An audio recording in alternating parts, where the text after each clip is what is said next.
So if you just had to crack those one at a time, you'd never be eating any.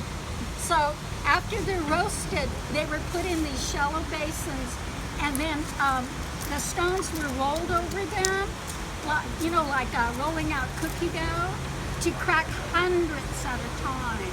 Okay.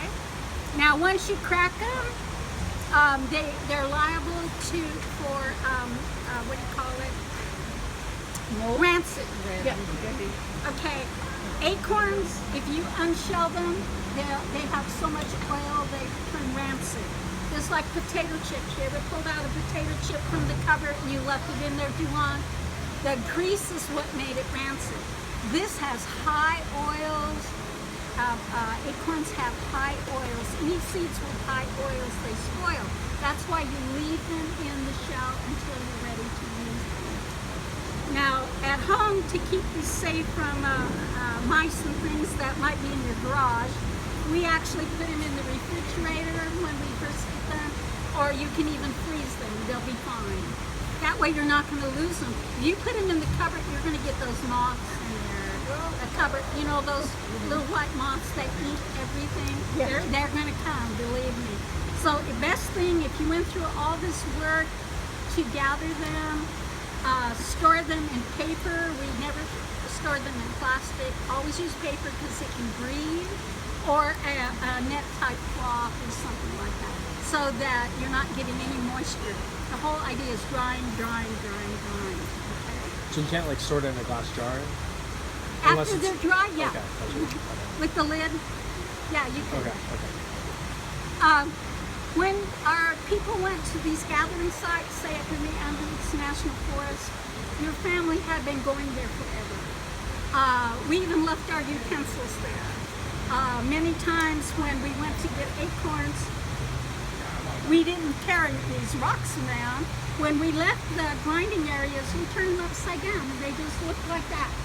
What if that's a giant boulder right there? I mean, a giant grinder. And then when we went back the next year, we flipped them over. Sometimes the tools were left also, and the tools might be put in a Y of a tree, a little Y. And sometimes they actually were forgotten there. So years and years later, people might be walking and seeing this rock coming out of a tree and wondering, how did that rock get there? And that's because the woman left it there. She forgot where it was. The tree continued to grow around it, and that's how you get a rock coming out of a branch, okay? But these were very precious, and I mean, they were guarded. Just like you might have special tools in your kitchen, and you're not going to let your child go out and dig in the yard with your spoons. Like my child. My child buried half of my spoons. He buried his army men, mostly.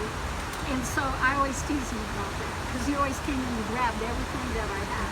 But us ladies, gentlemen today who are good cooks, you know that when you get something that really fits you, or really fits your hand, we all have different sized hands, those are your tools, and they're very valuable to you, to use as tools.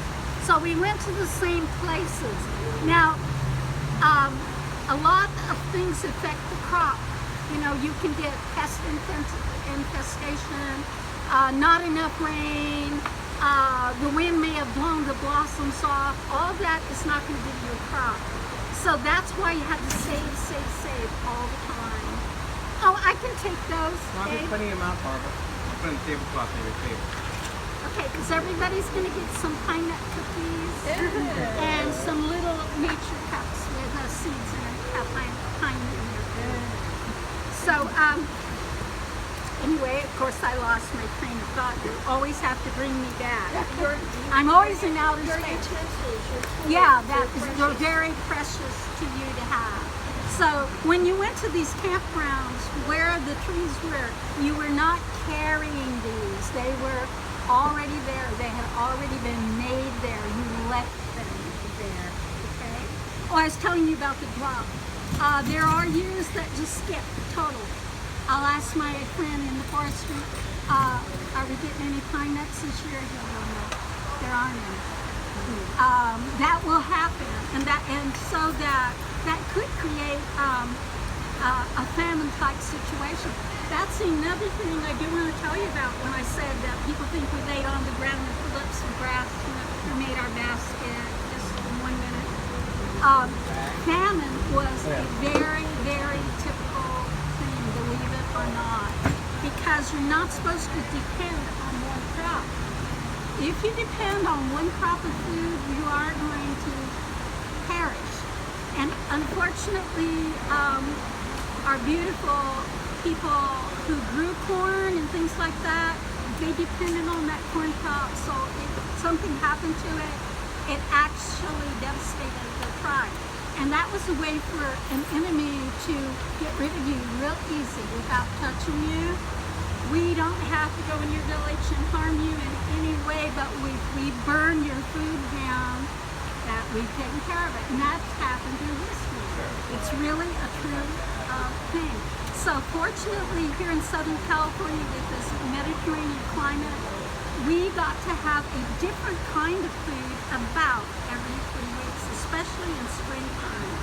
So we have lots of things that we just ate fresh. So we're not drying meat, we're not drying fish, we're going to the creek and we're getting our fish that morning and we're eating it. So we're very, very lucky. As other tribes across the United States, they had such a hard existence. Yes, our existence was easier because of the food, but we still had to work. We had to work for it, okay? Also, the cherries, as I told you, this is their time. You can see right here, they are out. This was a food that was saved. Now, you're not going to get much of a cherry off of this. First of all, you're never going to bite it because see the size of the seed? Well, you're going to lose some teeth that way. But the way that you eat it is simply you peel it with your teeth. And it is like a plum. It's yellow on the inside. So it's red on the outside, yellow on the inside. Very edible. But actually what we wanted was the kernel that's inside here. You can hear it rolling around. That kernel was a food that had to be processed. You had to crack the kernel. You had to roast it several times. You had to leach it. That means pour water through it like you do acorn because it contains a trace of cyanide. Actually, we were scientists and chemists and we didn't even know it. You know, like, that's what we say. How did we know how to do that? Well, maybe somebody had to get really, really sick. Maybe somebody actually had to perish.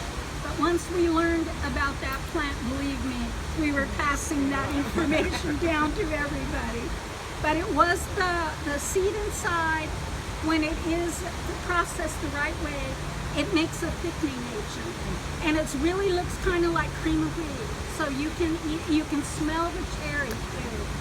And when you even peel the cherry bark from these, peel the bark down, I don't know if I can, but it smells just like cherry cough drops. So this was a medicine from these peel parts that made a cough syrup or a cough drop. I don't know if I can even get it open because I want you to smell that it just tastes. It smells exactly like cherry. So this was very valuable. This is the time. Next year it may not be September. It may be August. It may be later. We don't know. So the center part of the seed is what's edible? Yeah, Okay. Roll it. Thank you. But are you eating the outside of it? No. No. You're eating the flesh. You're not eating this. You're cracking it open. You're eating what's in there. Okay, so you're not eating the red part? The red part is just, yes, you are eating it. Okay, you're eating the red With part. your teeth, this is the flesh. Okay. And it's like a plum, okay? Okay. You can eat it. Is this the inside? No, because that still has red on it. Oh. Can you hear it? Yeah, I heard it. It's rolling around in there. We can pass these if you want to. Do they also need a drying process? Yes. Yeah. They need to be roasted though because Coming up. what that does, it's a chemical process that's changing that cyanide. The heat. The heat changes cyanide. You're going to either roast it, toast it, leach it. So you got to do something to it to change the chemical component. How long do you roast it for? The first roasting, I roast with them inside. I'm still in. I roasted 35 minutes at 350. Then I crack them open, put the seeds on a cookie sheet. I roast them at least 35, 40 more minutes. Then you're going to grind those, and then you're going to put them in a sand basin like Abe's going to show you how to do that with the acorn. Very yellow. And you're going to pour warm water. And that's going to get poured over time. Oh, it was mine. Thank you. It came out from under my arm. I didn't even realize it. Thank you. Oh, you're so sweet. Yeah, you're so sweet. Okay, would you do me a favor? Take one of those trays and take the cookie and just go ahead and pass it while everybody's here. And then would you do me a favor? Take those nuts and just pass them while everybody's here. So, and the next thing that's going to be for processing, these aren't here yet. They're still green. Black walnuts. Yeah. These are California native. They really belong here. The ones you buy at the grocery store are from England, a different country of the world. Oh, These my. are our kind of nuts. Inside this walnut, it does have a huge husk. I don't know if you've ever seen it. And It's a green husk. If you handle it correct, you're going to dye your fingers because it's dye peppers. So you're going to have some dye on your skin. Always use gloves. What's neat about the black walnut is that once you get that out into the blood, But still, you have to be careful with the nut. it will be black. Okay? And then to get the nut out, that is not an easy job. Okay, to get the nut out, this is the nut. It's like a little marble. Can you guys pass it for the other? If you just try to crack it with a hammer, you've destroyed all the meat. Oh, you just put it on the You may table. get the nut, but you're not I think so. getting the meat. So a friend of mine made me this really neat nutcracker. And what I do is I put my nut in there, That's all. pull, and then I tap it, and it splits right in half. Okay? You eat the black walnut meat. Now, you will see the meat at the store at holiday. Only at Thanksgiving, Christmas can you buy these at the store, the black walnuts. They are so good, like black walnut ice cream. Have you ever had that? That's what I'm talking about, black walnuts. And then for us, we save them, we polish them with their own meat. That's how you put that polish on there. Guess what? You with your boots, I can polish your boots as shiny as this. Yeah, real. How much money? Okay, but you do polish it with the nut meat because it's full of oil. It'll keep the leather from cracking open. Okay, and then with the docents here, Tuesday we actually made a game out of this, and it's a game of heads and tails. It's really not numbers. It's not like 2 and 3 and 4 and 5. It's really when you throw these in a basket, a flat basket, you want to just see how do they land, okay? Like, you got that beautiful basket, how do they land? Okay, I actually have something, yay! That 3 up and 3 down. Was anybody at the class yet? I was, but I don't remember. 3 up and 3 down. I think it's yes. 1 and you lose your stick. You play with sticks, you gamble. I told the class that we've been gamblers for thousands of years, didn't I? Yes. We have been gambling before the casino. We had gambling, just settle disputes. It may have stopped wars, who knows? Maybe it could have died that way. But these are amazing. I want to tell you about this. You guys know what this is? Did you use the top skins for that design? Yeah, black. Did we show you that black one? The one that got cast? You could really see the black dye inside of it. These are rather elderly, like myself. And I forget, how long did you cook those or whatever? These? Yeah. You cook the pine nut stuff, but you didn't cook these, just eat them raw? Huh. Just eating them raw. When do you know when to pick them? Lots of times when you look at the ground, they have already started dropping. Like when they're black or before? Like when they're green, like that. See, this one's totally, the nut is so little, it's in the middle of that, okay? It's in the middle of that, but the dye is in there, and you can dye cloth with it. It's beautiful black dye. So if it's still green on the outside, like mostly green, it wouldn't be ready yet. No, I'd let it dry. Let it turn Yeah. blackish. It's harder to get the shell, the peel off. You might want to peel it and then let it dry. Oh. Because these are going to be hard to get them off of there. Something else coming in November are bay nuts. You know what California bay laurel tree is? Remember I was telling you about those moths getting in your food? All you have to do is take those bay leaves, just take a little branch of it, stick it inside your cupboard. No more bugs in your cereal, no more bugs in your flour, because they do not like it. It's an insect repellent, and it's natural. She said just the leaves. So, and then for your skin, when you're around mosquitoes and bugs, I always rub it on my arms. It's a natural insecticide. The leaves or the seeds? The leaves of the. But the bay nuts, people don't know they're edible, but they also have to be roasted. So these, the same process, probably 30 minutes in the shell, inside, and then crack them open, and then 30 minutes. Now the neat thing about the bay nuts is after they're roasted and you grind them, the flour sticks together in a ball, and it tastes like chocolate.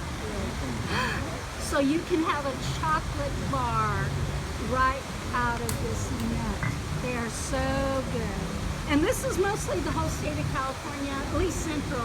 They're eating bay nuts, and we're eating bay nuts too. Okay?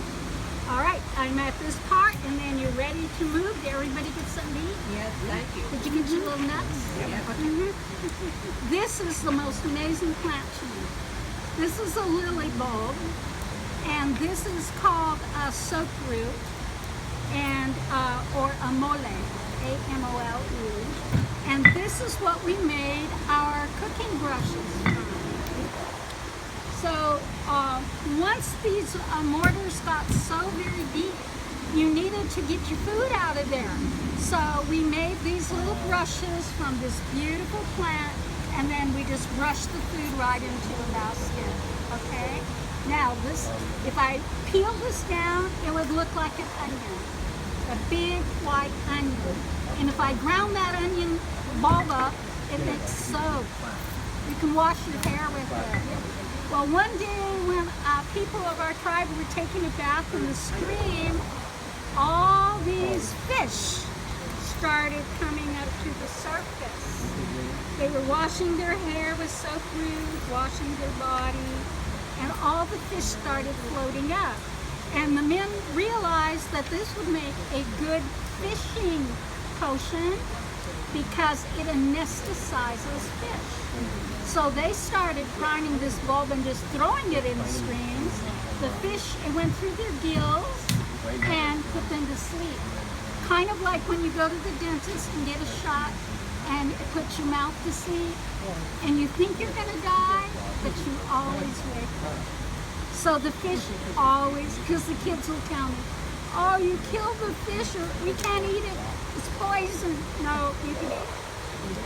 So, but the hair, I call this hair, because this thing grows under the ground and you won't see it. You'll only know it's there when the stem comes up with little teeny white flowers. That'll be in the spring.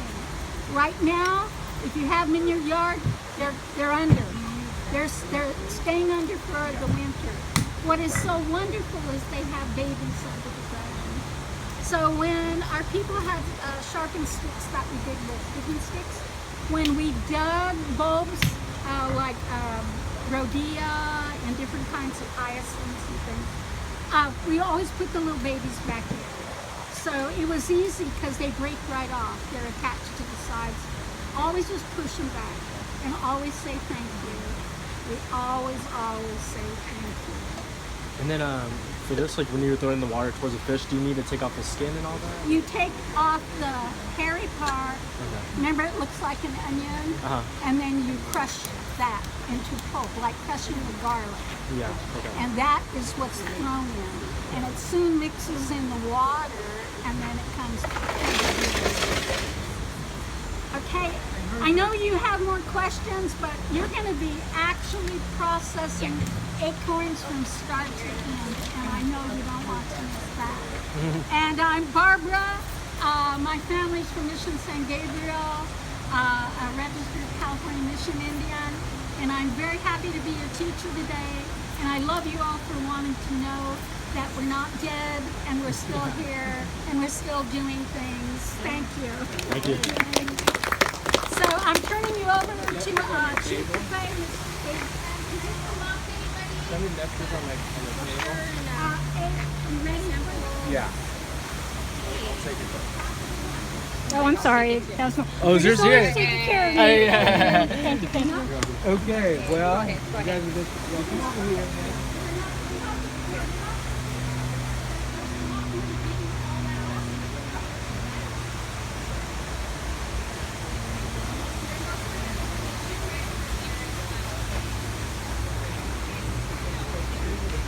Did you have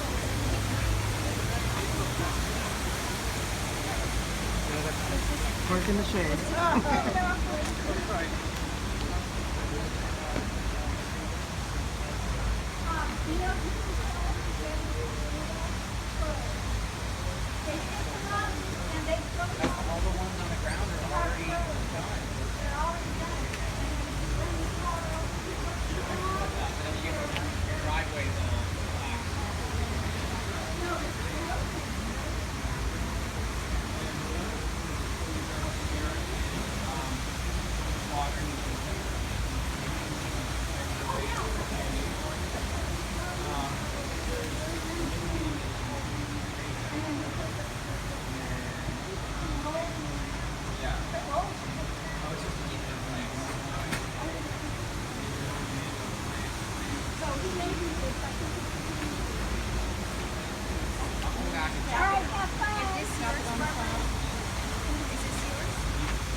No, somebody like Can get you some water? yes, please. Yes. Okay. Hi, did you just come or were you already? I was floating in the back and I didn't hear anything, so I was waiting for the next phase. It's your turn because the next thing is you're going to do acorns.